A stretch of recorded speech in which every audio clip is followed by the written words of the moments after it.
Good afternoon, everyone, and thank you for joining us today. My name is Leanne Baker, and I'm a third-year law student here at the University of Calgary Faculty of Law, and I currently serve as co-president of the Black Law Students Association Calgary chapter.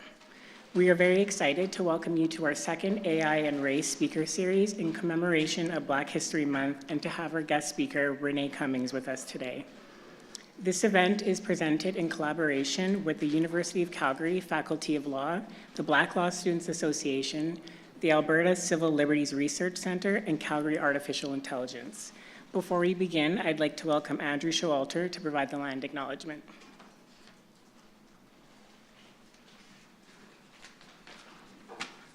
Thank you, Leanne. Tanse oke abautech daranatana, everyone. It's my privilege to recognize all of you here in person with us today, those of you joining online, and as well our very special guest. I welcome you all, and by being here, you agree to take part in a tradition that has taken place in these lands for generations, the sharing of ideas, of languages, and of teachings, this important practice of knowledge sharing that leads to new relationships and exciting collaborations. We continue that custom today on these lands, the traditional lands of the Treaty 7 nations of the Blackfoot peoples, the Stoney peoples, and the Tsuut'ina peoples, and the historic Northwest and homeland to the Métis peoples.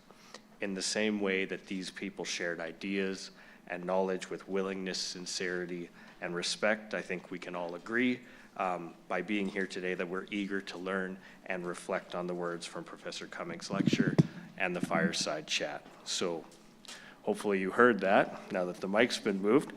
But miigwech marci, and I'll ask Leanne to continue introductions. Thank you very much.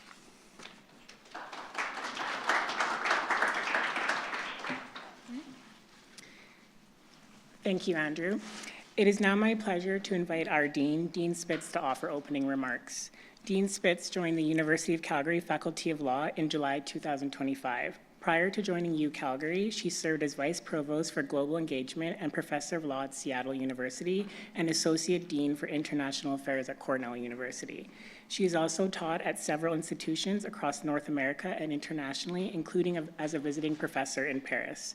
We are very fortunate to have a dean who brings a wealth of experience from both academic leadership and legal practice. Please join me in welcoming Dean Spitz.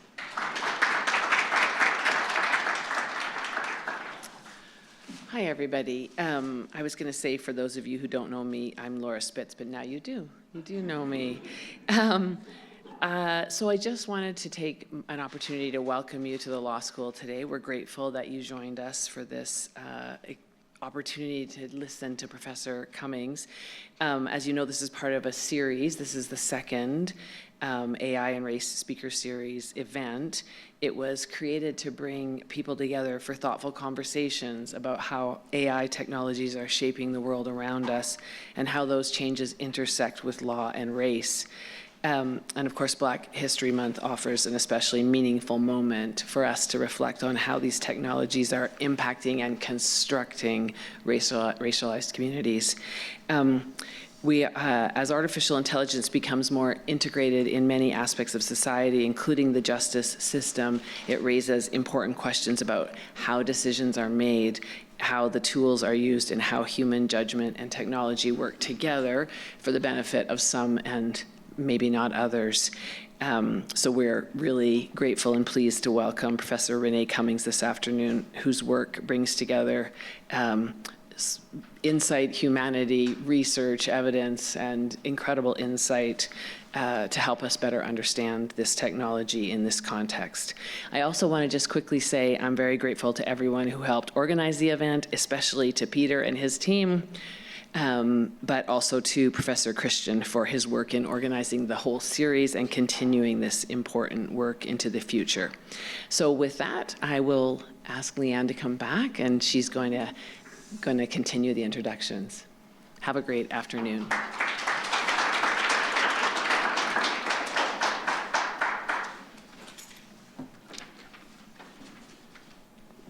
I I would now like to introduce Professor Gideon Christian.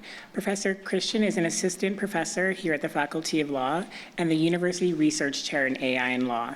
He holds a law degree from the University of Lagos in Nigeria, as well as an LLM specializing in law and technology, and a PhD from the University of Ottawa. Prior to joining UCalgary in 2019, Professor Gideon worked as legal counsel with National Litigation Sector at the Federal Department of Justice, where he deployed technology in high-profile litigation involving Government of Canada. In 2024, he was named by Calgary Herald as one of the top 20 compelling Calgarians. With the rapid evolution of AI and its intersection with the law, we are very grateful to have Professor Gideon as part of the faculty here at UCalgary. I would now like to invite Professor Gideon to share a few words and introduce our guest speaker.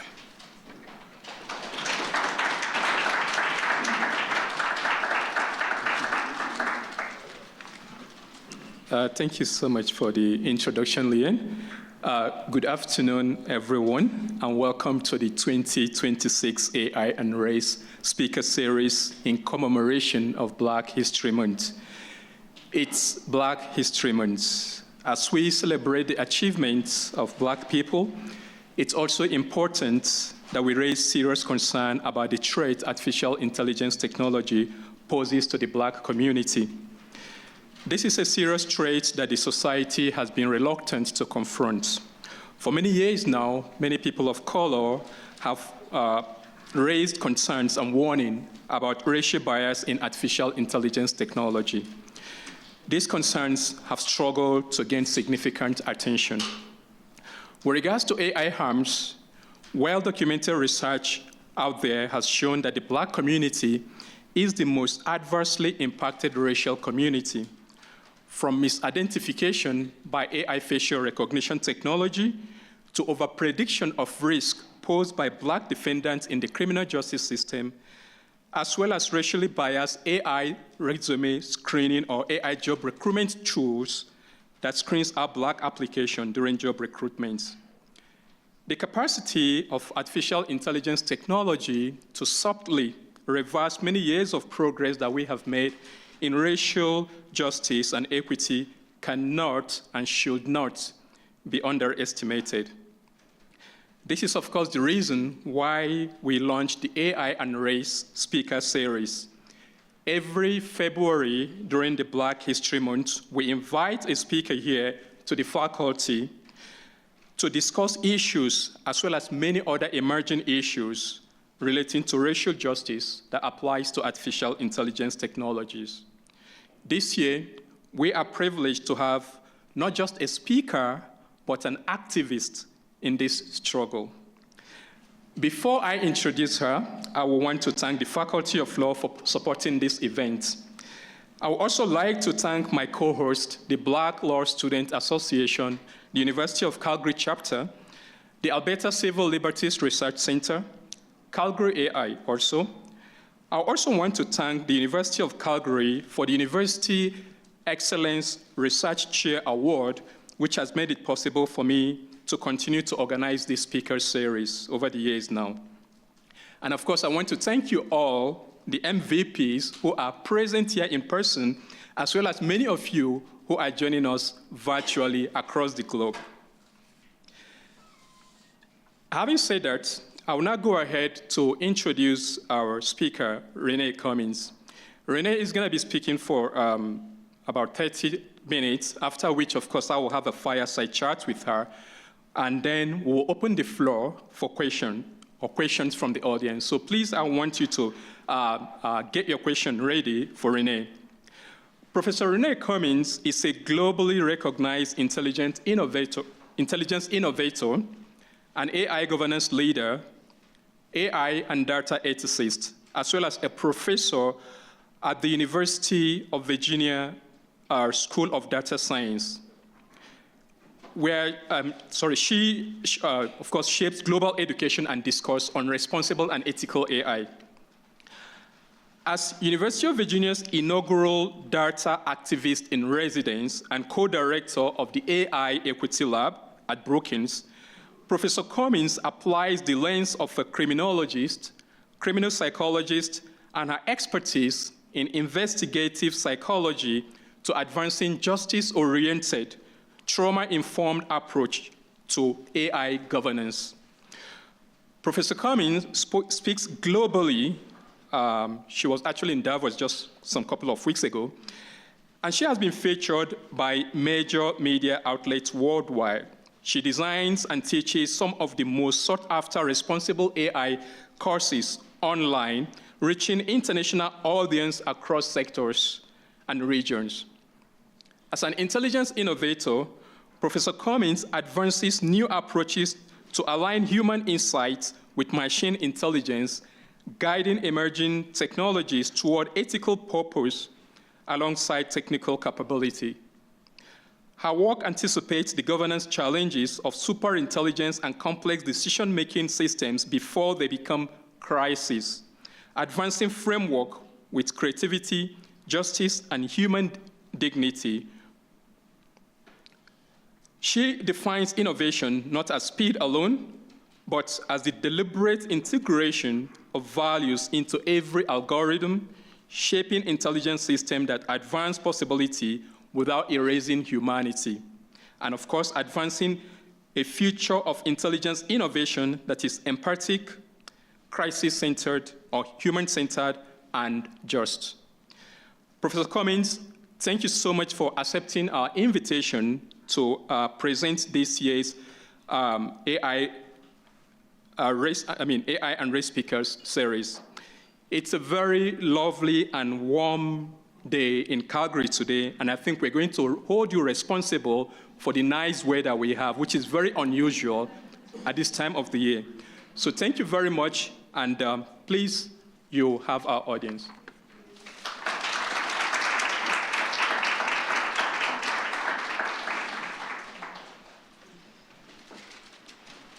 Well, thank you so very much for that introduction. Let me say it is definitely a spectacular opportunity to be with you, and one I was not planning to miss. I actually returned from 2 weeks or maybe 3 weeks in Switzerland on Monday. I spent 1 day in Virginia on Tuesday. I got here last night, Wednesday, and I'm leaving early in the morning. But nothing was going to stop me from missing this opportunity.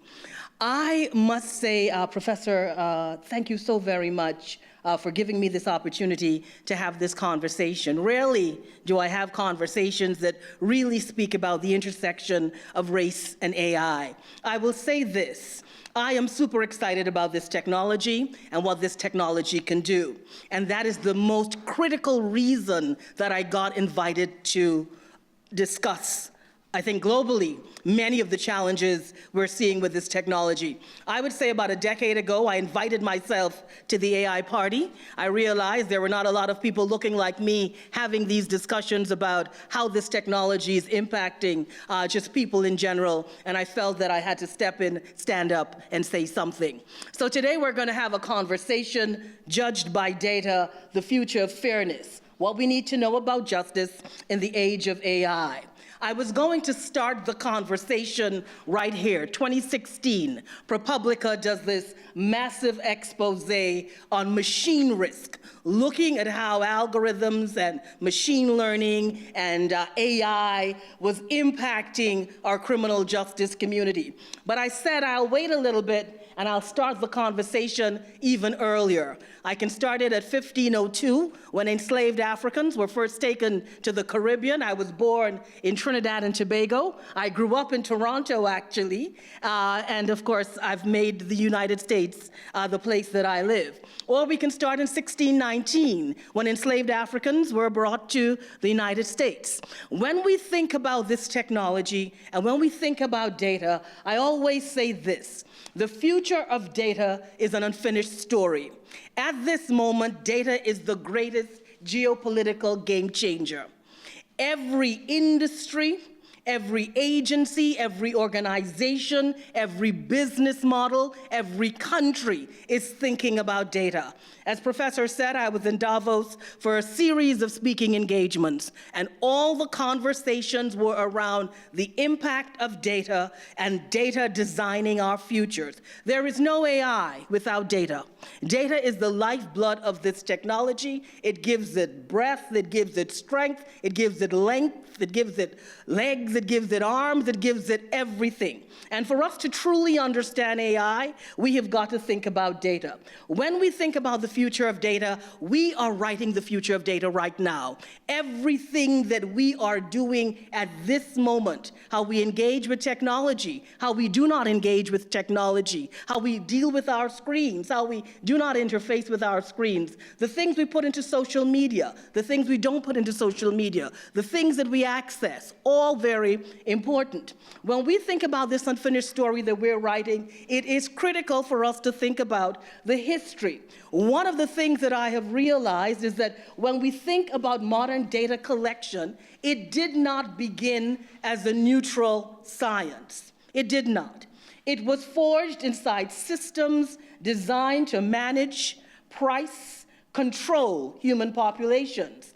Our data systems and databases and data science and machine learning and deep learning and reinforcement learning and the many technologies and approaches that are being used at the moment to build, design, develop, deploy artificial intelligence, the history of that system is built on a system that was created to extract value, to manage risk, and to optimize control. And that system was the African slave trade.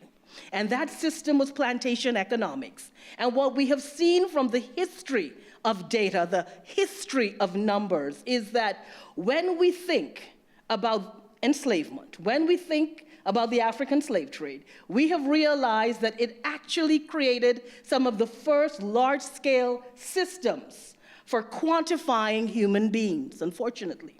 It turned human lives into structured data.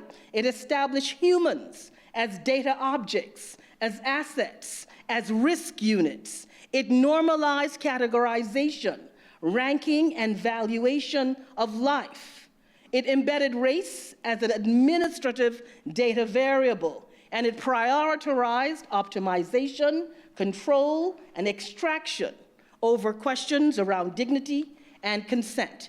When we think about those early data sets, and we look at the fact that enslaved Africans were logged alongside land, tools, livestock, crops. When we think about those accounting ledgers, these are the variables that we see, very same to the variables that we see now when we're thinking about data, when we're thinking about data sets, when we're thinking of how we're going to optimize data.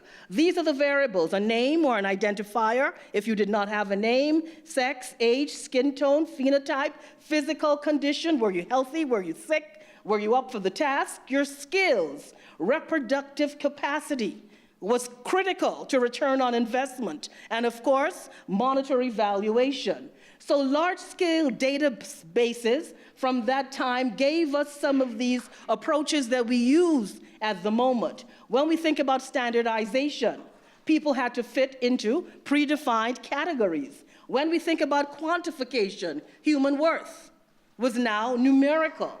When we think about comparability, individuals now ranked against one another. And when we think about optimization, decisions made based on return on investment. So when we think about the modern data pipeline, we define what that schema is, we collect, we clean, we categorize, we analyze, and we optimize. That's how we do it when we're thinking about data and we're thinking about data science. And what we also realize is that when we think about enslavement and we think about the slave trade, we know that an extensive amount of record keeping had to happen because this was profit, this was property, this was the promise of what everything was supposed to be built on. So when we think about ship manifests or mortality logs or purchase and sale records and insurance documents and voyage duration statistics and calculations, these were all critical because they impacted risk pricing, predicting mortality, optimizing the routes that they were supposed to take, and calculating the profits. All of this very important because it sets the basis for the history of data. It sets the basis for how we have historically been thinking of data. So when we think about enslavement and when we think about those entries, we realize that enslaved Africans became entries inside one of the earliest, if not earliest, risk model systems that help establish statistical thinking as it applied to human populations, actuarial logs and logics, early population level analytics, and of course many of these very similar to what we are speaking now about when we think about AI and we think about risk. Predictive policing, credit scoring, insurance risk models, labor productivity analytics, all of this is what we're discussing when we're thinking about bias and discrimination as AI impacts, of course, vulnerable groups and people of color. So racial categories, we realize, were designed to organize exploitation, not to describe biological reality. And now we come back to this. So my question to you is this. If you think about that little piece of history that I just gave you, how do we extract that from this data? How do we pull it out? Where did it go? Where is it in our data sets? So this, which I describe as a troublesome inheritance, the hidden effects of historical data, this was a study done in 2016 by ProPublica, and the study looked at machine bias risks in the criminal sentencing process.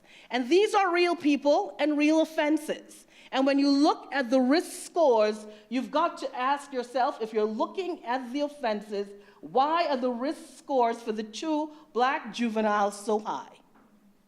Why is it so high? And their offenses are no match. So when we think about this, we realized in 2016, everyone was asking, why is it that these risk assessment tools, these scores that we've been using in the criminal justice system, and the US criminal justice system has been using algorithms for almost 30 years now. It's nothing new. It's how we decide bail, it's how we decide sentencing, and how we decide parole. But this study just brought it face to face. We just came face to face with the reality. We had Brescia Borden, and what she did is she jumped on a scooter, took the scooter, took it about 3 blocks away from her house, and she left it there on the way to pick up her sister. These are her offenses. This is Robert's offenses. And what this told us were these things.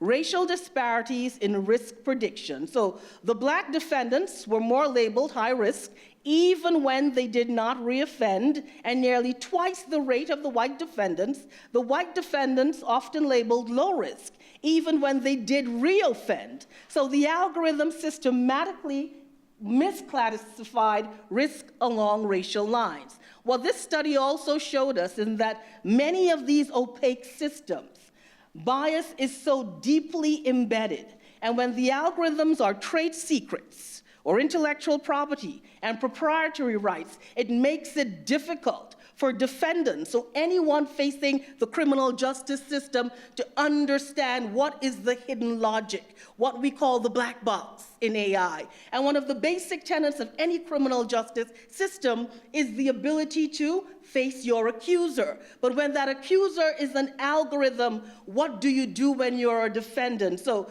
defendants could not inspect their risk scores. Race was not explicit in the data, but of course there were proxies and classifications that were very much linked to the ways in which we deconstruct race. So bias was still present, realizing the design and data encode inequality, and if you can't see it, you can't challenge it. We also realized that what was supposed to be predictive power was sometimes not even making 60% accuracy, wrong about 40% of the time, was over-predicting and creating these zombie predictions about the risks of black and brown defendants, and we were using these tools in high-stakes decisions to determine parole, sentencing, and bail, but also realizing by using these risk assessment tools, these data-driven tools, these algorithms, we were gambling with people's freedom using imperfect prediction. So when we think about justice in the age of AI, we know now that risk scores are not neutral. We know that false positives are racially skewed. We know that trade secrets and proprietary rights and intellectual property and the black box often block meaningful challenge. We know that fairness has many competing and compelling definitions, and we know that algorithmic evidence quietly shifts the burden away from the criminal justice system and in places that we need to continuously investigate. This question of fairness, and this is what this study showed us, that fairness is not objective. There is no single definition of fairness. Different fairness definitions conflict with each other, and systems can be fair and harmful at the same time, because fairness is a design choice. It is not a statistical, scientific, or mathematical truth. And those are the things that that study told us. This case with Robert, this case, I would say, is Robert Williams's case is the sort of poster case of facial recognition technology going wrong. Mr. Williams was arrested by the Detroit police in front of his wife and his children. His wife called him on the phone. She said, "The police are here. They have photographs of you." That's what they said. Shoplifting, expensive watches at a very prominent mall in Detroit. Mr. Williams thought it was a joke. He could not believe it. He was asking his wife, are you kidding me? What are you talking about? He gets home and he's arrested. Of course, he spends over 15 or 18 hours in police custody until one of the officers decided to ask Mr. Williams for his driver's license and to really make a comparison of what the facial recognition technology gave them and what he really looked like, and realized that he was not the one. What this case did do after about 3 or 4 years, it forced the United States to take a very deep dive into facial recognition technology, and it also forced the Detroit police to reimagine its relationship with technology, algorithms, and AI. So I always ask the question, are we using new technologies to modernize old racial typologies? Why are we, at this moment in history, when we're embracing the greatest technology, many would say of all time, using that technology, or why is it so easily used to replicate racial typologies and stereotypic approaches? So are we creating new stories? And this is the question that you've got to ask yourself. Are we creating new stories with this technology, but perpetrating old stereotypes? When we think of something like predictive analytics, or when we think about predictive policing, because we continue to get the same results using the new technology. So there is something there, something in the data that we can't seem to pull out. And if that early sort of taste of our history tells you anything, it tells you how difficult it is for data to debias itself, because data's memory is much longer than our memory. So when we think about this technology, we realize the danger is now a mathematical opinion. You see this image that was generated from AI, and this image is a very, very powerful image. It's an image that represents African pride. Represents woman power, represents the sort of woman queen vibe that's happening.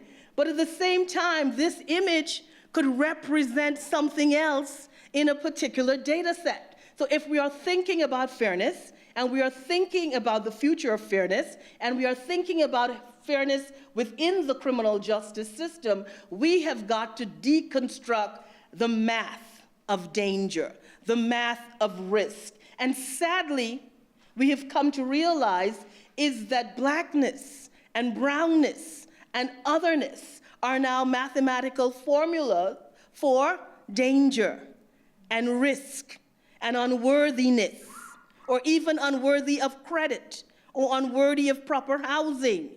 So these are things that we need to think about, because we realize that automation is replacing the presumption of innocence. So these risk assessment tools that are promising to be expedient and to be efficient and to be effective are really creating many challenges, because what we are seeing with this technology, in particular AI, is that it requires an ethical approach. It requires a responsible approach, a trustworthy approach. We've got to think about accountability and transparency and explainability. And who's auditing this technology? Who's really ensuring that these algorithms don't go rogue? Because when it comes to policing, we have seen prediction becomes punishment, because I always say it, code is the new cop.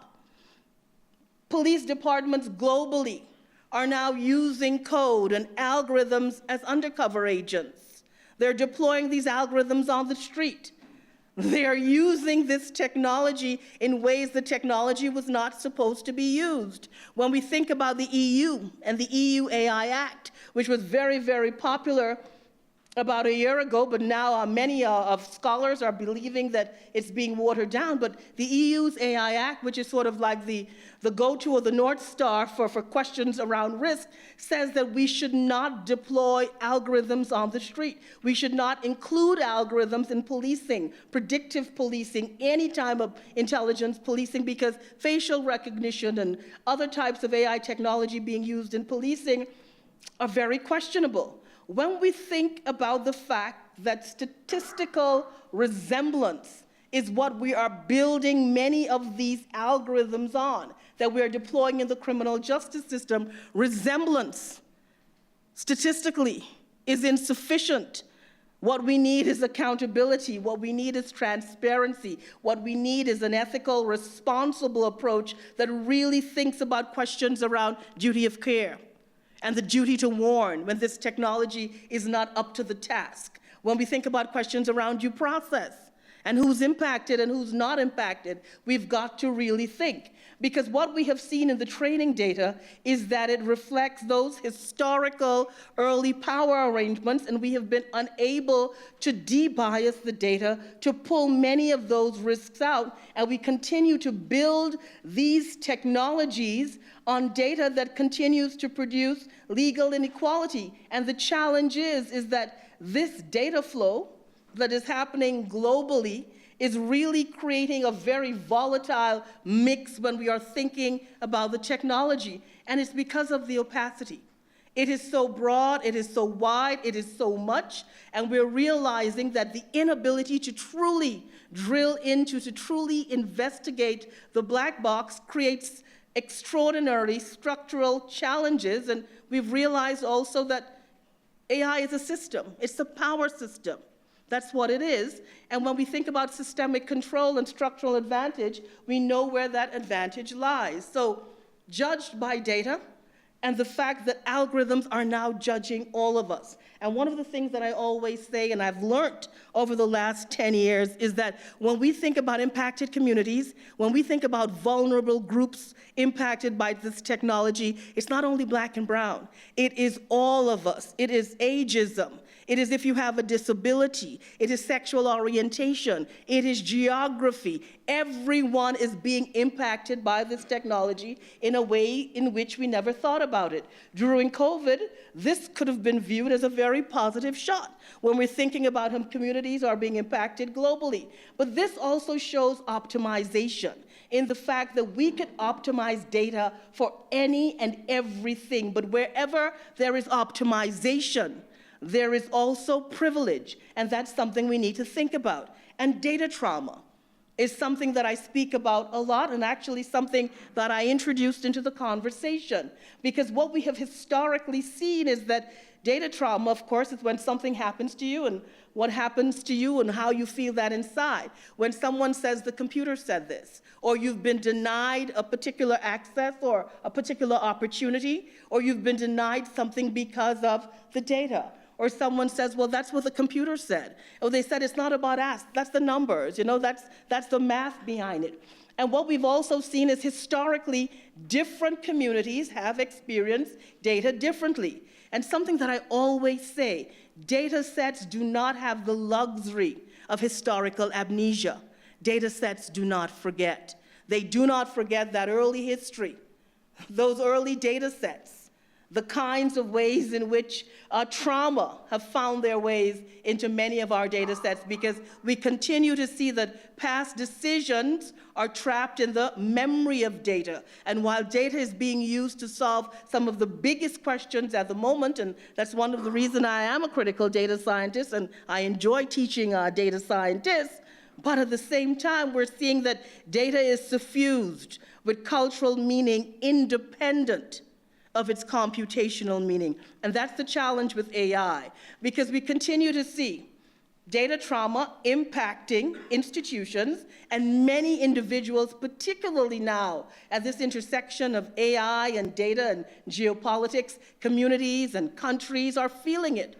Data bias, data discrimination, data marginalization, data profiling, data victimization. These are all new and real categories and very, very important. So when we are thinking about data and we're thinking about AI and we're thinking about criminal justice, we have got to constantly interrogate the data. We cannot take data at face value. So we've got to challenge what the data says traditionally. We've got to uncover those false beliefs. And we do that by scrutinizing and critiquing every data set, every algorithm. And that critique really has been very generous in the ways in which it has now created various areas of study: data justice, design justice, of course, social justice, racial justice, we know, and we add it all up, we get algorithmic justice. So when we think about harm, and the harm that these algorithms could do, now, algorithms can do some spectacular things.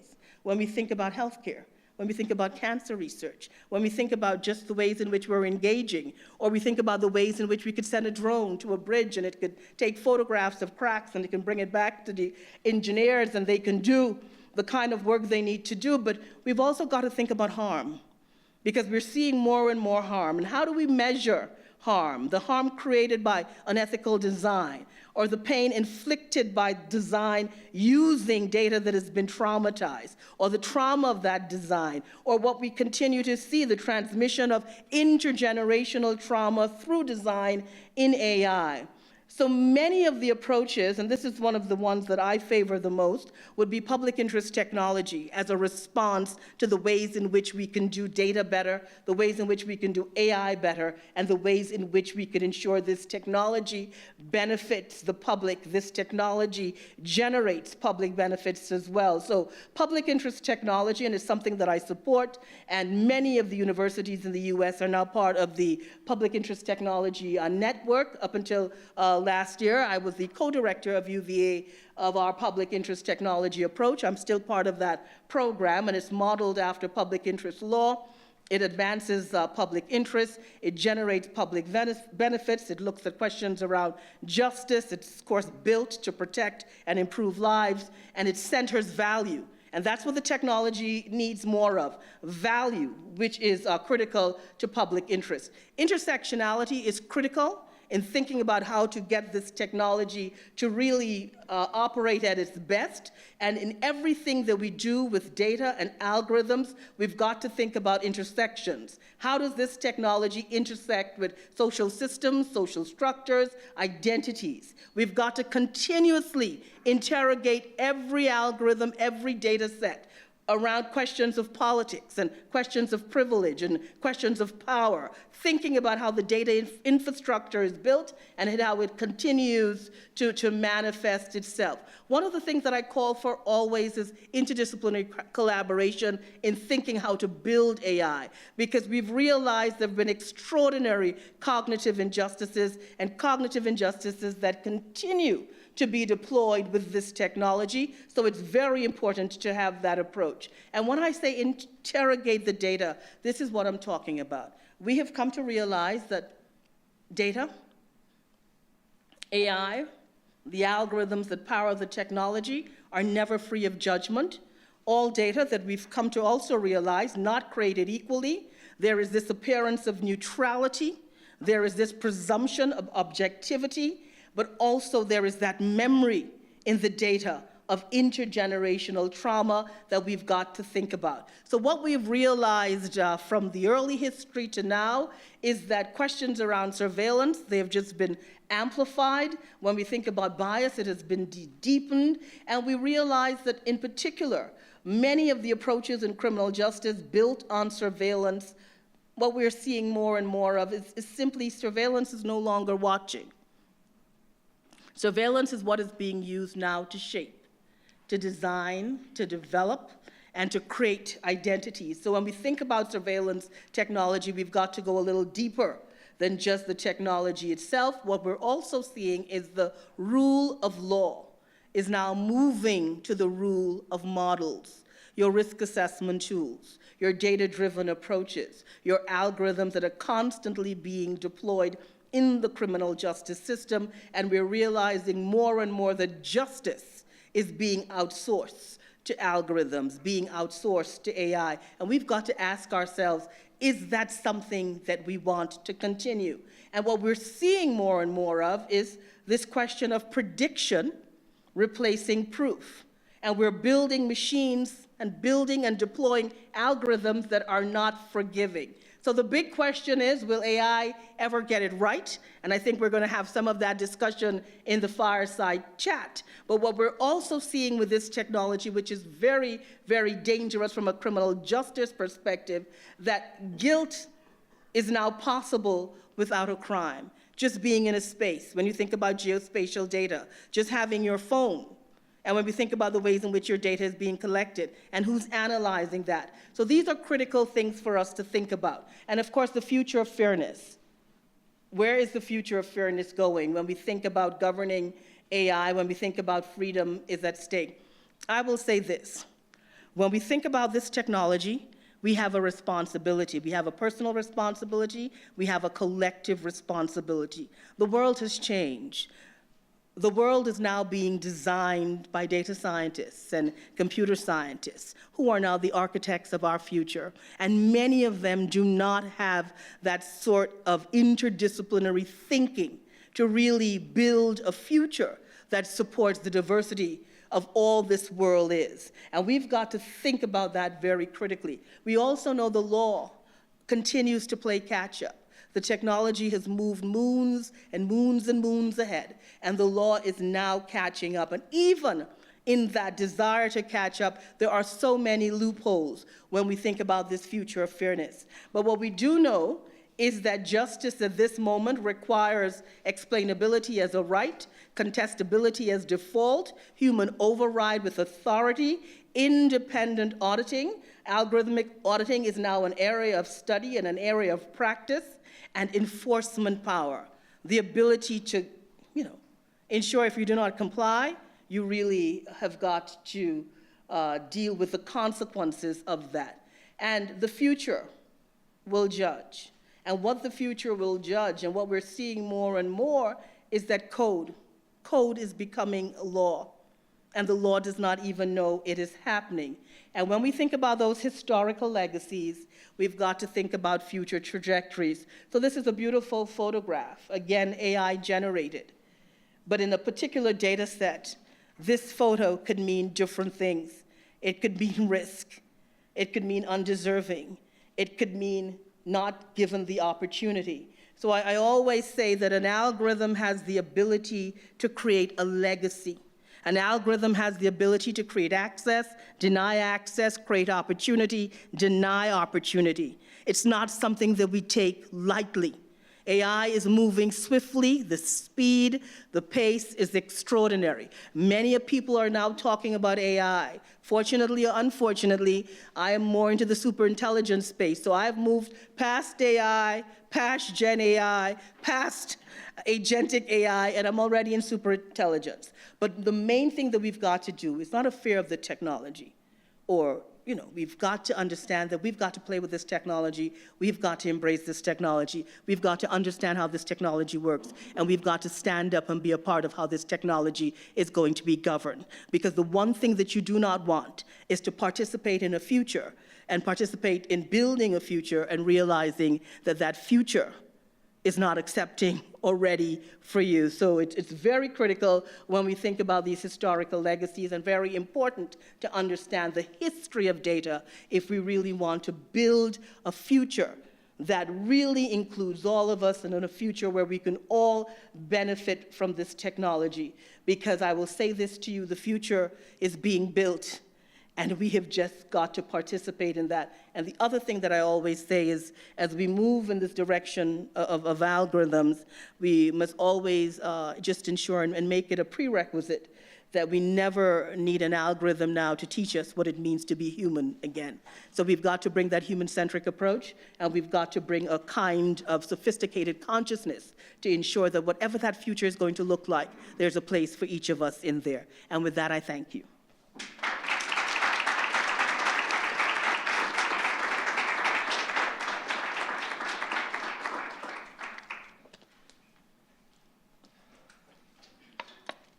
Just taking this. Sure. Have a seat, please. Where's your mic? I have. Okay, your mic. Yeah. Okay, good. That was an amazing presentation, Professor Cummings. Great job, enlightening. I think you've moved far beyond AI, like you noted, to super intelligent, but I'm probably, for the purpose of the audience, I'm probably going to bring you back again. To data activism. Exactly. Okay. And I mean, this is a Canadian audience. I just want to state the fact that even though you're coming from the US, you have some ties to Canada, right? Yes, I do. Can you tell us how that? Sure. My mother, I was born in Trinidad and Tobago, and my mom was a diplomat for Trinidad and Tobago, and one of her first postings was Toronto. So I moved to Toronto at the age of 4 or 5, and I stayed until I was probably 9. So so that's my. So why I tried to. And I was here last year for the Woman in AI, the Canada version. I was the chair of that event, and it was pretty spectacular. So welcome back home. Thank you. Though temporary, because you're leaving like 12 a.m. tonight. So. Now, one question I often like to ask my guests on AI and Race Speaker Series is how they got into this space. You started off as a investigative journalist and broadcaster. What suddenly make you wake up one morning and say goodbye to journalism, goodbye to broadcasting, from now on I'm into AI and data? So how did you get into this AI and data space? Well, I never left broadcasting and journalism, but that was an early part of my life. I actually became a psychologist. And while I was a psychologist working in substance abuse, I pursued a degree in criminal justice. And at that time, 9/11 had happened in the US, and then I got this degree in terrorism studies. So I was working specifically in criminal justice, criminal psychology, and terrorism, and doing a lot of criminal profiling. But I was also working with juveniles in the criminal justice system, and I was using these risk assessment tools, because one of the things I specialized in was public safety. Who do we release and who do we keep? And realizing that many times I had a particular idea of an individual. I felt an individual was ready for that movement out of the system and back into society, but the algorithms kept blocking me. Or the risk assessment tools kept saying that this individual was not worthy of release. So I started to question those algorithms because they just were not sort of gelling with the things that I wanted to see as someone who was committed to rehabilitation, and restorative approaches to justice. I think your approach here is very important, because we're actually living in a world where humans are more like kind of beginning to default to the algorithm rather than challenge the algorithm. You see decision makers, they see this AI output before them. They basically kind of, shelve their own human thinking and default to AI, which is actually a big problem when it comes to, human AI interaction. Basically, taking off our human judgment and fully accepting that. Do you think there's a risk to that? That's an extraordinary risk, because we've realized that AI needs critical thinking. AI needs sophisticated levels of interdisciplinary thinking to build it. There is no algorithm that's going to, yes, people have been using algorithms, ChatGPT, Gen AI approaches to, assist with work with workflows, with business plans, fine. But everything you've got to constantly interrogate, because wherever there is optimization, know that something else has been excluded. And you've got to always ask yourself, what has been excluded? So that is very risky. So you've got to bring that requisite level of critical thinking to any kind of decision around data. As I used to say in policing, you investigate data or you interrogate data long enough, it's going to tell you anything you want to hear. Thank you. Now, let me come back to you now. You are rightly described as a data activist. What exactly does a data activist do? What does it mean to be a data activist? Well, because our conception of an activist is, that person that stands with a placard and a megaphone trying to, push some ideas to the public. Okay. But you're not. Well, there are data activists who do that as well, right? So data activism is just realizing the power of data, understanding this thing that we cannot see, we cannot touch, we cannot feel, we cannot hold, has extraordinary power over us. And understanding where that power lies. So where there is power, there is politics as well. Understanding the politics of data. And knowing that there needs to be representation, knowing that there needs to be voice for particular groups, knowing that people need to be visible, and understanding the political, the social, the economic, the cultural implications of data, and ensuring that we do it in ways that are just, equitable, diverse, inclusive, and bringing an extraordinary amount of critical thinking and understanding of intersectionality and that sort of interdisciplinary thinking. So a data activist is ensuring that anyone who's using data is protected, and understanding that also we need to ensure that that power is preserved in ways in which all of us can access it. Now, we are living in an era where big data, and of course big data, is coming increasingly under the control of the states and also private corporations with the help of proprietary rights. How does that affect your work as a data activist, finding yourself in an environment where data is now under state and private control of state and private corporations? Well, I'm also a critical data scientist, so it actually works together. And I teach big data ethics, and I really teach about how do we get AI right by using the right kind of data. We know that all of the world's data is owned by 5 companies in the US. And if I was to ask our students to call those companies, you'd be able to do it. Those are the companies that own us. Yeah. And the challenge is this: we do not even know how much data they have amassed. We do not even know what we look like, what our digital twin looks like. So when you think about ownership, you've got to understand that, it's very difficult at this moment for us to own our data because that has already been taken from us. It has already been exploited and extracted and monetized, and it's now even being weaponized against us. But it's really about bringing that critical thinking and that sophisticated understanding to know that that story about data is still unwritten, and we have a critical role to play in what that narrative ends up being. Interesting. Now, in your presentation, of course, you made reference to, data never forgetting, and of course, AI, learning from data. In the justice system, especially the criminal justice system, why should this be concerning to Black communities? The fact, you mentioned that in your presentation, but I just wanted to kind of highlight that. The fact that AI learns from data, why should that be concerning to Black communities?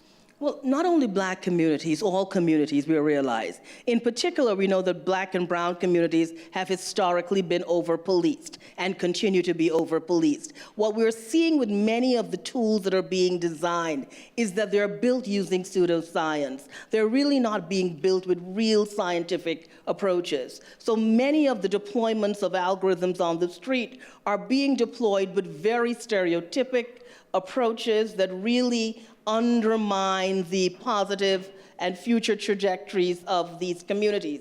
So public interest technology tells communities, you have got to take control. You have got to understand how your data is being used. You have got to know that you have the right not to be included. You have got to know you have the right to be forgotten if you don't want to be part of any data set. So it really is about that understanding again, the power of data, understanding that history of data, understanding that memory that data continues to use as it transmits into many of our communities, trauma that we continue to deal with.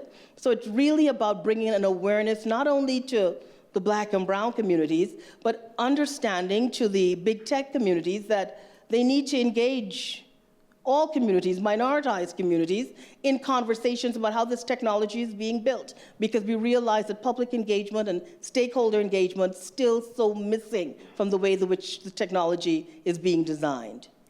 Now, in your presentation, you, of course, discuss ProPublica reports on use of AI, recidivism risk assessment, and I could actually relate to that discussion because my work in the area of AI and law initially started as a lawyer with the government of Canada, where I was deploying this tool in big litigations involving the government. So I was more like concerned with AI use in making the jobs of lawyers more efficient, right?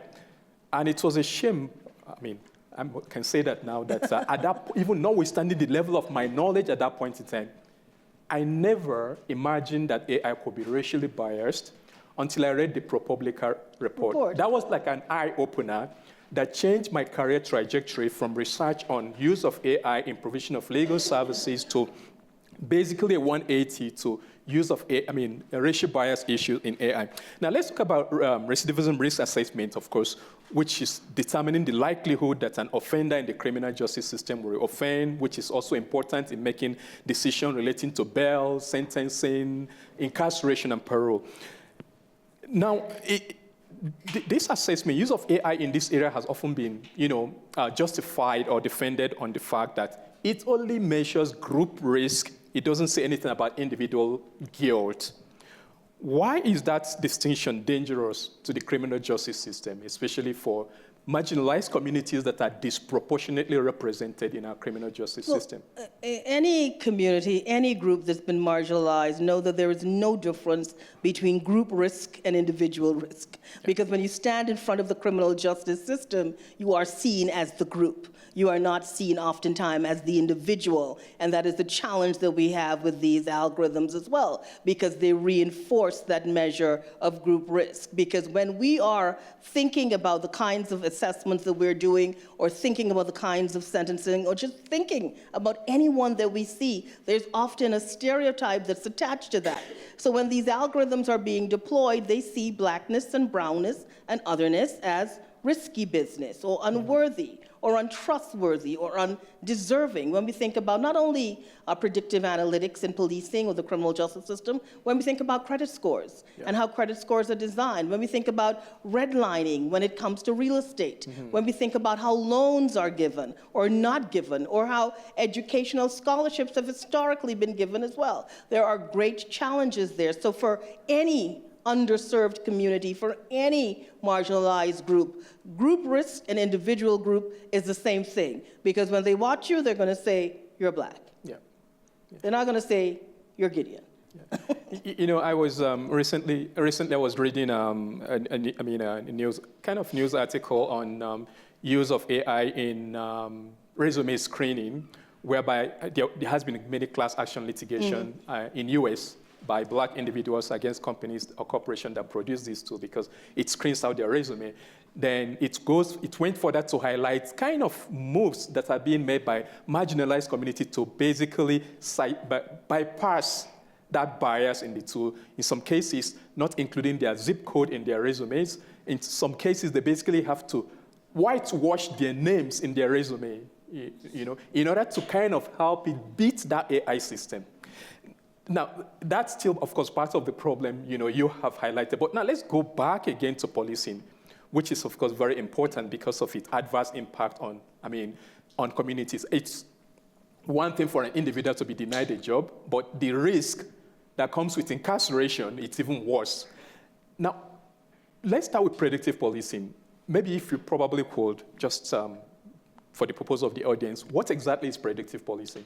Well, predictive policing is simply using data to drive decisions as to what we call cops on dots, where you're going to put police, where you're not going to put police. So what you're using is an amalgamation of data.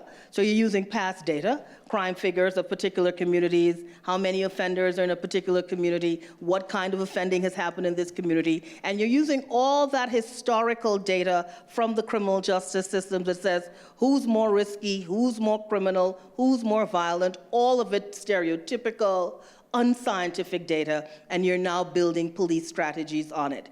Historically, we have not seen predictive policing working. I have been working in, I will say, as a criminologist for 20 years now. The first 10 years was traveling globally, helping police officers fine-tune their approaches to the homicide investigation. I've done everything when it comes to gun violence, gang violence, reducing any kind of crime, even investigating sexual crimes and crimes against children.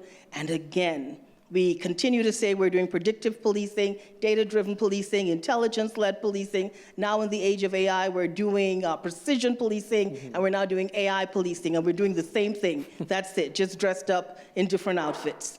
Because it's the data that we continue to use that's plagued with these biases, plagued with these challenges. And there have been scholars and organizations and companies and agencies who have said they're going to deploy algorithms to debias other algorithms. We're not seeing that, because it really comes with a debiasing of the mind and a critical understanding of how these technologies can work against groups. What we're also seeing, which is positive, is that many of the companies that came out in the early designing algorithms to do law enforcement, to do criminal justice work, are now pulling back and changing their names, because we've realized in the world of criminal justice and policing, AI has overpromised and continuously underdelivers.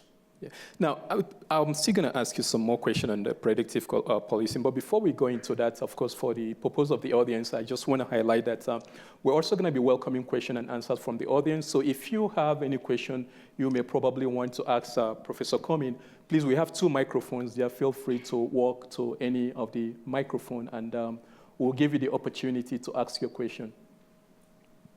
Okay? Now, now coming back to predictive policing, of course, this prediction is based on data.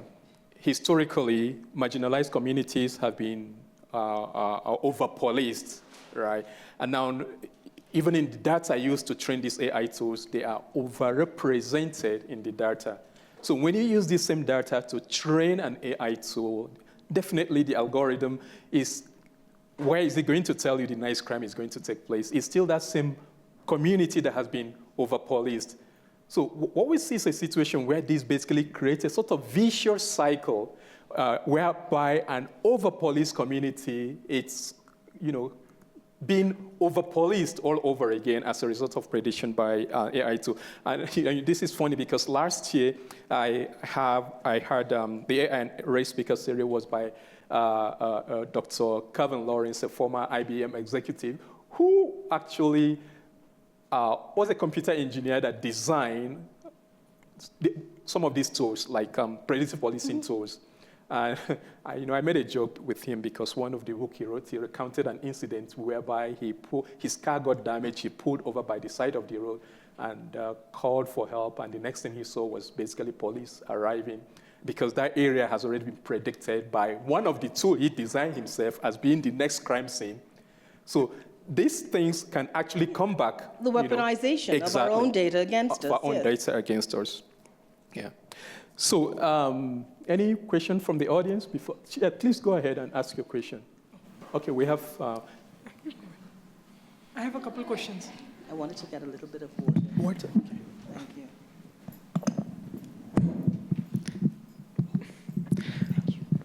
Yeah, thanks for the talk. I have a couple questions. Sure. So you mentioned explainability as a right while ending the presentation, right? And so my question is, would explainability actually work in context of deep learning large language models? Because from what I know about the way deep learning models work, their explainability are nothing but just post hoc rationalizations. So it's just that they make the judgment before, and when you ask them, like, they just rationalize it after the fact. And there have been multiple studies regarding deep learning large language models, which says that their explanations often at times are unfaithful. So it's actually not the reason why they made the decision. So they made the decision, but they rationalized it by giving a different reason after that. So like, would explainability work in that context, in the context of like an opaque black box model? Well, when we say explainability, it's the question of having it as an option, which is so critical. We know the data sets are opaque. We know what opacity. There's really the inability to generate true accountability.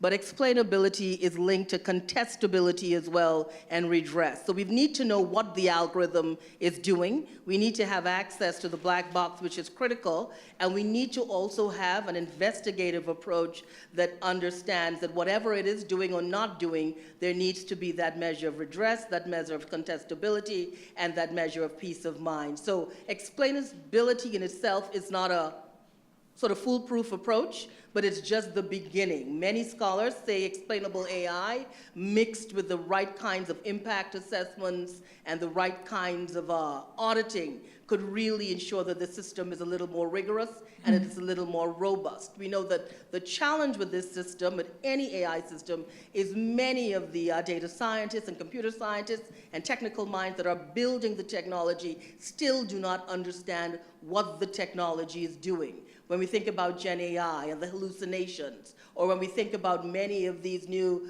psychological challenges that we're continuing to see with many of our large language models, we understand that we need explainability as a beginning, but we need to really amplify that to embrace a little more.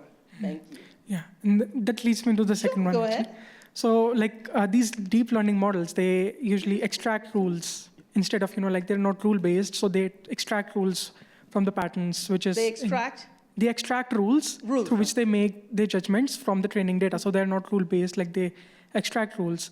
And that's how it's just more of a model which doesn't have any concrete rules based on which it makes a judgment. Would it ever be able to make a normative judgment, the kinds of judgment that you were talking about, like just from a doctrinal perspective? Like can it actually make a normative judgments?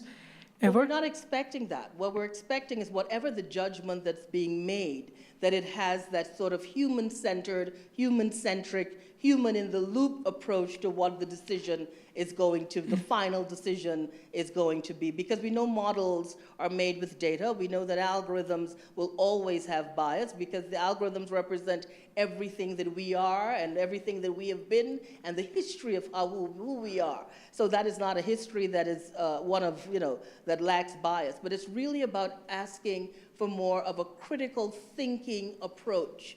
But it also comes back to this duty of care, which is so critical. So if you're building algorithms, you have to understand what that liability is, what your responsibility is. And the other thing that we're seeing now, this trend or this movement in this space, is the duty to warn.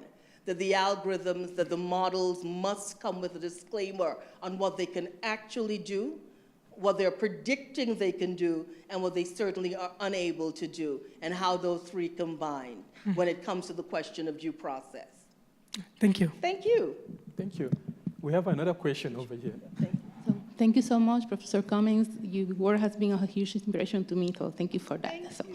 I have two questions too. First, we have witnessed in the last, let's say, 2-3 years, an emphasis on AI safety with the creation of this network of AI safety institutes here in Canada, Singapore, etc. So my first question is, what do you think we are missing under that approach? Because now, just yesterday, Joshua Benju and his team launched the AI safety report. So what we are missing under that approach on AI safety? So when we started, it was about ethics. And everyone was thinking about what do we do ethically and how do we engage an ethical perspective to this technology. And then somewhere along the line, we started to realize that many of the ethical frameworks that were being deployed by the big tech companies, by the nonprofits, by countries, were not being optimized in ways in which they could be scalable to the designers, the developers, the people who are building the technology. Because the United States' approach has been, let's widen the ways in which we can innovate, and let's limit the ways in which we think about ethics. The movement went away from this Bill of Rights to let's take a safety approach to the ways in which we would build a machine or a robot or a car. So we're going to forget the ethics and we're going to say, well, put your seatbelt on if you're thinking about doing accelerating with AI. But is it enough? We're realizing more and more that even if we don't want to mention ethics because it's not politically correct to talk about ethics anymore, and we want to talk about safety and responsibility, there's that data. You see, we're not building AI with something else. We're building it with that data that is uncertain, that is sometimes compromised, that does things that we don't understand. You have companies that spend millions of dollars to build these tools. And I will say this, I'm very committed to the technology. Beyond the classroom, I spend most of my time in the C-suite with CEOs, with VPs, with teams, helping them to ensure that their deployment of this technology does not create any crisis, helping them build their contingency plans, and all the many things that they need, particularly risk assessment, risk management, red teaming. That's what I do with them. And we're realizing is that sometimes you build the best model, and it's a simple, simple thing that turns up in the data that no one was expecting. Yeah. Because when you think about data, and that's why I said I was going to start at 2016, but this morning I called Prof and I said, you know what, I'm going to start at 1619, because that's the stuff. When we're talking about bias and discrimination, that's the stuff. When you think about enslavement, when you think about plantation economics, when you think about plantation accounting, when you think about the US, that black and brown people were qualified as 3/5, it means that we can never get that math correct. So when you read Kathy O'Neill's book on the weapons of math destruction, or Ruha Benjamin, or Joy Bulamwini, or Dr. Safia Noble, no matter what we are seeing with this data, is that as much as we try to get it right, it has to come with a disclaimer. Yeah. So we can call it ethics, we can call it safety. Now the new buzzword is accelerate.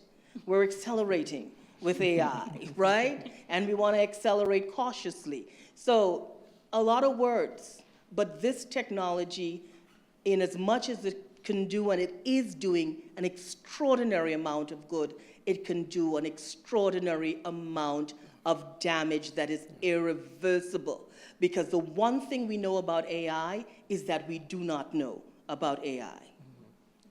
Thank you so much for that. My second question is about data. Go ahead.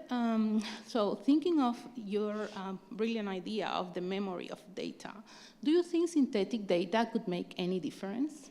Well, that has been it. And for a long while now, maybe about 5 years, we started to talk about synthetic data. And it was very exciting. And then we haven't been hearing much about it since then, because we're realizing again and again, even there's just something about bias and discrimination and structural changes and challenges and trauma that's in there.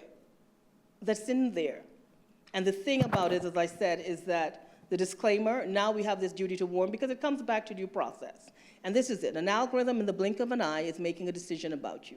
As we sit here, algorithms are making decisions about all of us. What access we're going to get, what opportunities we're going to get, what we are not going to get, what information we're seeing on our phones, what information we're not seeing on our phones. What are the opportunities, what are the pricing we're going to get? That's the big one as well, the kinds of prices that people get versus the kind of prices that other people get. All of this is happening.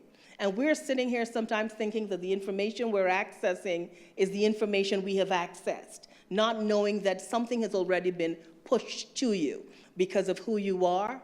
Now we say data is your destiny. Data is your DNA. We are now, finding people and attaching people when we think about data provenance, when we think about the history of data. So the challenge is this. There is really no substitute for me other than critical thinking and that understanding and the law and governance and countries having national data and AI strategies and people being upskilled in various levels of literacy, from basic education to work with the technology, to legal literacy, to judicial literacy. I mean, I spent a lot of time with judges in the US, and even you would be shocked that some judges have not even heard the word algorithm. They don't understand what Gen AI is. They don't understand what a large language model is, or how ChatGPT works, or how this thing could impact intellectual property. Or, I mean, I have a conversation coming up with some judges in Virginia, the Judicial College there, when I'm looking at the impact of algorithms on intimate partner violence, and how many people are using this technology without the understanding that there's this silent thing called an algorithm that could be generating content in a particular way. So, as I said, it was once heralded as the thing that was going to save us, but somehow people are not talking about it as much anymore. Thank you so much. Sure. Okay, any other question from the audience? Okay, we have two more persons. Go ahead, please. We'll start with you. Okay. Thank you, Professor Cummings, for this. I am Davina, and my question is, Professor Gideon spoke about this cycle when it comes to policing certain communities. So how would you suggest the justice system, the police force, can utilize technology and be efficient when it comes to using resources, but kind of avoid the negative disadvantages that you spoke about today? Well, fantastic question. That's going to take a whole sort of cultural re-engineering of what policing is. So when you think about the history of policing and where policing started to really police communities of color and poor communities. And sometimes they're all in the same. So one of the things that we don't often speak about when we talk about the impact of algorithms on communities would be also the impact of algorithms on poor white communities, and how many of the cases that we continue to see are impacting those communities as well. So when we think about policing, you've got to think about the history of policing, what police is supposed to do. And the fact that, as I said, for the last 20 years, I've been involved in data-driven policing. We started as problem-solving policing, then we went into the SARA model, scan, search, we did all of that. Then we just kept going, but we kept seeing the same thing, the same data, the same communities, the same approaches. What do we need to do? We need to sometimes go back to basics and understand that communities need resources. One of the things we also continue to see is many of the tools that are being built and deployed by police agencies are not being procured in ways that are bringing sunlight to the process. So many times the police create these sweetheart deals with tech companies, and they build these tools that the communities have no understanding of. But the good thing with AI now is that many communities globally are asking questions. What technologies are being deployed? How is our data being used by our police departments? What is being done? What is not being done? And they're really challenging, not in an aggressive way, but saying that we've got to build other types of strategies. So policing is going to take a whole psychological, cultural re-engineering, because you know what policing, it's about data, it's about statistics, it's about money, it's about resources, it's about saying crime is going down, sometimes even when it's not going down, right? So it's going to take a lot. But one of the things that we're also seeing with AI is that AI is empowering everyday citizens to do better investigations as to how money is being used in their community. And communities are also using this same technology to bring greater police accountability and greater police transparency in the ways in which resources are dealt with and the ways in which communities are lifted up as well. Thank you, Professor. I just had a follow-up questions to what the other speakers have already asked. How do we ensure that the redress for AI bias is not just theoretical? The people being affected, this vulnerable group, they actually have limited access to justice themselves. Like, what do they have to do to tackle this algorithm bias? And we are not just giving theoretical answers to these questions. You're gonna just have to tell me what is the exact question. How do we do what? With the justice? Like the people being armed, what can they do to actually tackle? Okay, so that's the thing, is that we're being harmed and many of us do not even know we're being harmed. So that's the thing about an algorithm, is that the algorithm is making decisions that many of us don't even know what decision has been made. But I want to say this to you. I am very committed to AI. I am very excited about this technology. I'm very excited about data.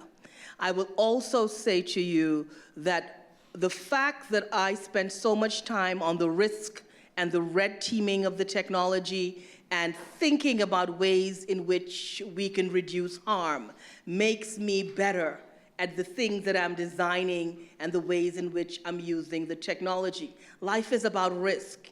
You wake up, you step outside, you can slip on a banana peel, right? That's why we have insurance, that's why we have so many things. The other challenge with this technology is that we put up so much fear into Black and brown and communities that many people are afraid of the technology instead of wanting to play with the technology, to build with the technology, to design with the technology. AI is how we are communicating now and how we would be communicating forever and ever and ever until something else comes, and it's going to get more and more sophisticated. So use the knowledge to improve your approach, to enhance your approach. Don't step back from the technology, because the technology is making decisions about you right now. And there are some people who say, well, I'm not using the technology. I said, we're all using the technology, and the worst part is the technology is using us.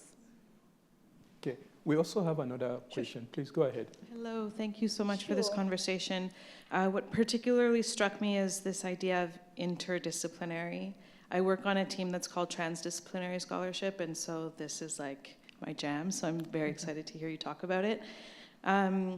So when thinking about interdisciplinary and intersectionalities, and you talked about using this critical lens, one that I've been thinking about with AI and this conversation, and then bringing it back to your global experience, we're using English everywhere. There's so many perspectives that happen in non-English communities. And how do you foresee that, or how have you seen that benefit or disadvantage people, or how can we do better in understanding the other languages and those ways of knowing? Well, definitely, and a great question. And that's the challenge, because we have this very westernized, Americanized, northern perspective of the technology. But there's so much happening globally. South Africa is standing up its own large language model, including hundreds of dialects in that. Across Africa, you have countries that are doing their large language model, and there's this whole conversation about an African large language model as well. There's something, a movement now against data colonization, a decolonization movement. In every part of the world, you have people who are creating large language models that are culturally appropriate, culturally relevant, and can deal with the culture of that time. Because we've seen that ChatGPT just doesn't do it if you are speaking a dialect that is, of course, now they have been trying to acquire data sets globally to make their data sets even more savvy to different languages. But there's so much happening. I mean, I have spent most of 2025 in Africa as well, and just in Brazil, where I do most of my work now. And Brazil has been doing some extraordinary things with data protection, the ways in which they're thinking about data, the ways in which they're thinking about AI, the ways in which they're thinking about policing. Brazil has a major percentage of that population are Afro-Brazilians, and of course the law enforcement and justice system has always not been favorable. So in Brazil, you find data activism has new life. Mm-hmm. You find that questions around algorithmic injustice.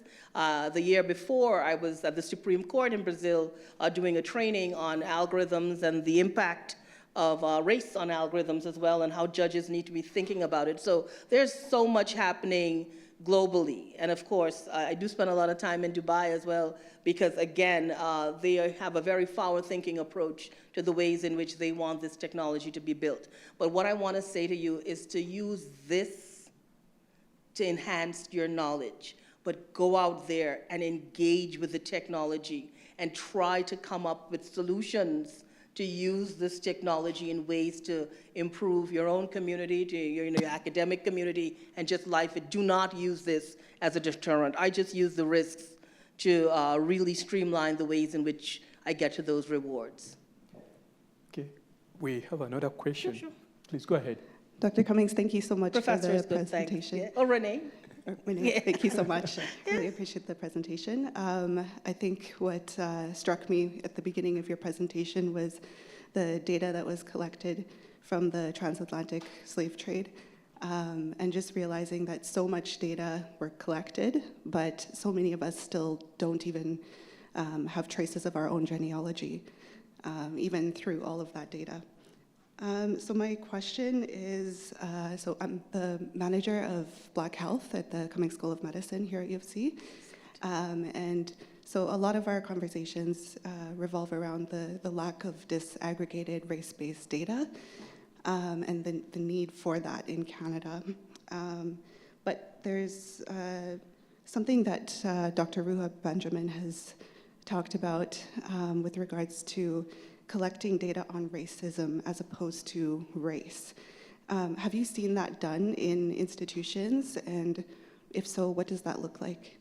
Well, I think we've seen it historically when we think about many of the studies that were done and how data was collected from Black and brown communities. When we think about the Tuskegee syphilis study, I mean, that's one that we still think about, or how indigenous women were sterilized. These things continue to plague our data sets, particularly in healthcare. It also is about fear of communities too. When we think about just communities, the fear sometimes of even getting data from communities that are necessary. And now in the United States, when you think about what's happening with our underserved high needs communities, our immigrant communities, data collection is not, I don't even know if data collection is still happening when you think about what's happening now with ICE and all of these things. So, and Ruha, who I know very well and who's an extraordinary talent, is right.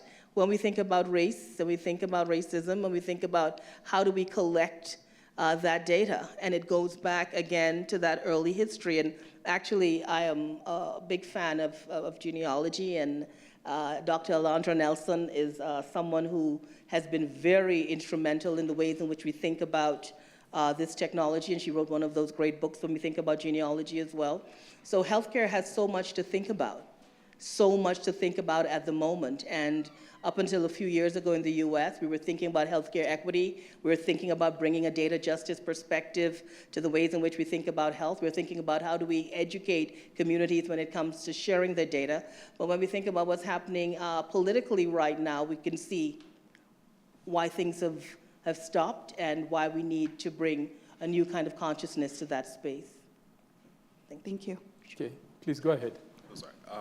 Thank you so much for your time. You're an extremely well-spoken person, by the way. I just wanted to throw that in there, extremely well-spoken. My particular question was in the sense, I'm a final year computer science major, right? And we're speaking about this, we were talking about AI specifically in the law, and you gave the example of the risk assessment and all that things. So then my thing is now, why aren't these conversations more guarded towards the people who are building these technologies, if that makes sense? Why do I have to come to the Faculty of Law to learn about something like this when this should be in my programming, or it should be in my program? I'm about to finish this, and I didn't know anything about the risk assessment and everything. Wow. So why aren't we teaching about it to the people learning this? And do you think it is enough just educating the people building these systems to help fix these problems? Thank you.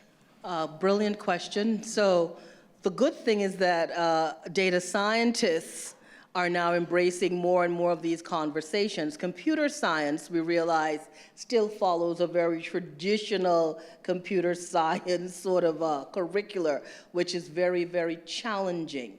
But you're quite correct. We need to be having more of these conversations. I will say that I've been to, of course, a lot of universities, and a lot of universities are thinking of ways to reimagine computer science and data science and just the ways in which we are building these systems.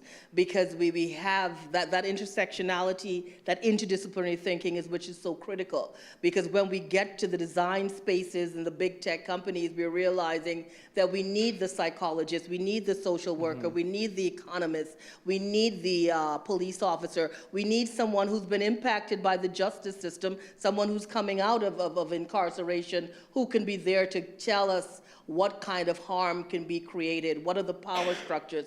But more and more you're seeing universities really tweaking those programs, because we're realizing now is that we're deploying something. And the challenge with AI, as I keep saying, is that people are now familiarizing themselves with the ChatGPT and all of these tools. But it is so much bigger than that. It is so much more powerful than that. It is so much further than that. But it's always like, the tools keeps us busy, right? When the real thing are happening. So you're quite correct. And I think it's so very important for us to see much more interdisciplinary approaches in computer science programs, because you're going out there to build these tools and to engage with these tools and to deploy these tools against people. And as you said, your friend from IBM, and I know who he is, he built that algorithm, but did not know that algorithm was going to be weaponized against him. Yeah. And I continue to see that. So many of us building these tools and not understanding that we can be building something that's going to ensure that the future is not for us. Yeah. And that's the reality. Thank you so much. Thank you very much. Thanks for that question. I'm happy you're here and as a computer science student. So now that you know about risk assessment, please, I probably hope you will go look much into that, because that's a big deal in the criminal justice system now, especially when it comes to assessing risk of a black defendant in the criminal justice system.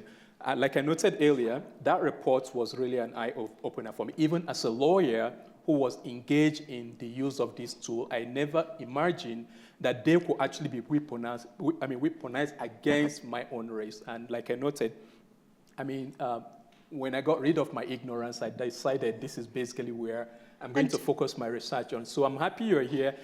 You have a very good point to take home now, and of course, to your in the course of your work as a computer scientist, to know how to help addressing this issue from your discipline. And also to many, when we think about in the US, Allegheny County in Pennsylvania, where risk assessment tools were being used to determine child protection protocols, and realizing that children were being removed from households of Black and brown, and individuals with disabilities actually who were raising children were now seeing that their children were put into the system. And many of the social workers and the people in the child protection agencies saying, hey, we've been trained to use these tools, these risk assessments, but no one told us about these other things. No one told us about these other implications, or these algorithms that can go rogue, or you need impact assessments, or algorithms are carrying an extraordinary amount of bias. Because if you're building a tool in criminal justice, what are you going to do? You're going to pull all the criminal justice data. But what does that data say? That data is historically, stereotypically biased, right? So we keep building the future on the past. Yeah.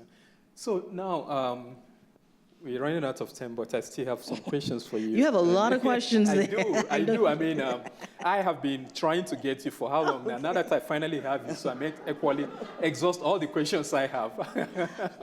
So, as a data activist, what development in AI concerns you the most? What concerns me the most is, again, I will say this, the fear. And sometimes the fear is used to exclude certain individuals and certain groups. My concern is about access to the technology. My concern is about people using this technology and understanding the power of the technology. My concern is people understanding the power of data. As I say, although I speak a lot about the risk and the need to red team, I spend another side of me is in the design and development space. So it's really about understanding the future is now, understanding the world has changed. Just thinking of Davos, thinking of all the conversations that I've had, looking at one of the most important things that we are looking now is at the psychology of AI and how this technology is changing childhood. And now we're seeing how the brains of children are now being changed by this technology, and how we are seeing the technology creating many, many challenges. There have already been cases of children engaging with this technology who have created suicide. These are real things and real things to think about. There's a space that I work in, afterlife data. What happens to your data when you die, when you move on? There's an area called resurrection products, where people are creating chatbots to be their family member who have passed on. There are ethics around these things we're not thinking about. Loneliness, grief, validation are now areas of long-term investment for companies who are building tools to be deployed. How Instagram has impacted the development of young women, it is real. So there are things there that we need to think about. So we may be using this technology and thinking, oh, we're using it and we're having fun with it. And there's the fun side, but there's also the danger. So it's really about just upskilling yourself, your awareness, your understanding, and knowing the power of data. We never knew 20 and 30 years ago when we started to use technology that this thing called data would now become the world's greatest geopolitical game changer. Yeah. And it will determine who has access to the future and who does not have access to the future. Now, I promise this is going to be the last question, right? And the last question is this. Are you sure you're not an algorithm? If there is one misconception about AI and racial bias that you wish policymakers, judges, and the public will stop repeating, what will it be? Continuously saying that the technology is biased against black and brown people. The technology is biased against all people. And that is what we need to know. If you're black, you're brown, you have a disability, how you identify sexually, how you identify, it's biased against what is your age. Everyone is realizing now that whatever was the biases in society have now been amplified in the technology. So there's a misconception that it's biased against black and brown, but it's biased against all of us. And we've got to pay attention to that. Professor Cummings, thank you so much. Thank you. It's been a pleasure having you. Thank you. Thank you. So, okay, I will invite Leanne, please. Okay. Okay.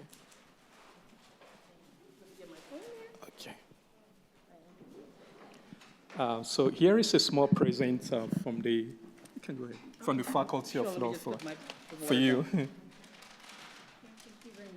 Well, thank you. Okay.